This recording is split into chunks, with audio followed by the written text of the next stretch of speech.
Hello guys! Good guys! Kumusta po? Friendship. Today po we're going to talk about City people. So, laging tinuturo sa mga kids, don't talk to stranger danger. Pero dapat alam nyo din kung paano mag-spot ng mga tricky people. Okay? Ituturo to sa inyo, hindi para takutin kayo, pero para sa safety nyo. Para aware kayo sa mga people sa paligid nyo. So, tricky people could be anyone. Like what? You think?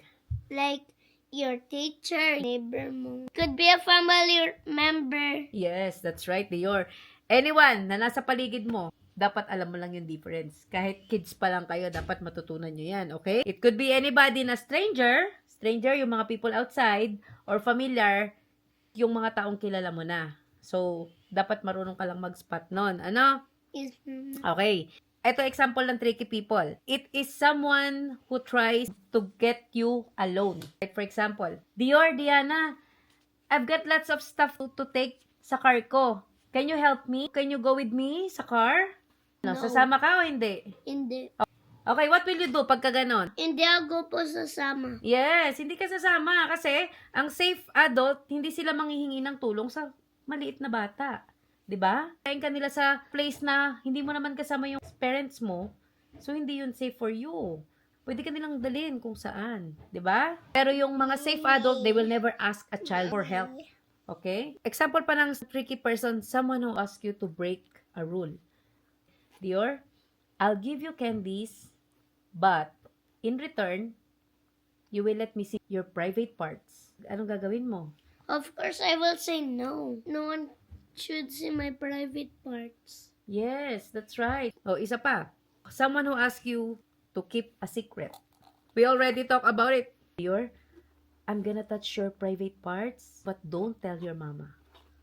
I will say, I will not do that. I will say no. O, paano pag pinilit ka? You need to do it for me. I will scream like, help! Yes, ask for help. I will run po. Someone who makes you feel uncomfortable in any way. Like hinahawakan ka, someone's touching you like this, someone's touching you like that. You're not comfortable with it? Anong sasabihin mo? Please stop that. I'm not comfortable with what you're doing. Yes, you have to speak up for yourself. Diana, ikaw naman tatanungin ko, for example, Diana, you love beef mommy, right? Sama ka sa akin, may beef mommy ako sa car. Sasama ka? No. No po. Why? Not safe. Yes, it's not safe. Lots of puppies at home. Sama ka sa akin, Dior, Diana. Sama kayo, pero don't tell your mama. Sasama ko kayo, pero don't tell your mom. I will tell my mama. Yeah. I need to ask mama first. Ikaw, sasama ka? Maraming puppy sa house? May okra dun sa house. Sasama ka? Po. As mama po. Yes, as mama or daddy. So, if someone say, don't tell your parents. Anong ibig sabihin nun? Anong sasagot mo? We don't keep secrets in our family. Yes, that's right. So, malalaman ng tao na yun, uy, hindi ko basta-basta matitrick to si Dior. Kung may nagsabi sa'yo, Dior, secret lang natin, huwag mo sasabihin sa mama mo, ha? I will still tell mama. Yun lang yung para sa mga kids, malaman nila na hindi sila sasama basta-basta. Alam mo, maraming mga kids na sumasama sila sa stranger tapos napapahamak sila. Ito pa, isa. Pag may nagsabi sa'yo, Dior, your mama and daddy nasa hospital. Isama ka sa akin. Puntahan natin yung mama mo tsaka daddy mo sa hospital.